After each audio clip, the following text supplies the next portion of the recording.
नमस्कार दोस्तों, फिर से एक नए वीडियो में आपका स्वागत है। मैं बता दूं कि अंकुश राजा का सावन का सॉन्ग आया है।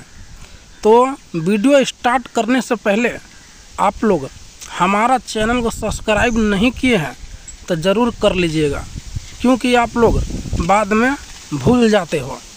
तो चलिए वीडियो स्टार्ट करते हैं।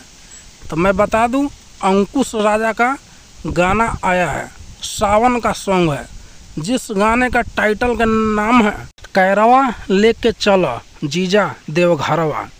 तो दोस्तों, आप लोग नहीं देखे हैं तो जाइए और देखिए और अपना प्यार और आशीर्वाद दीजिए कि वो गाना नंबर 1 ट्रेंडिंग लिस्ट में पहुंच जाए।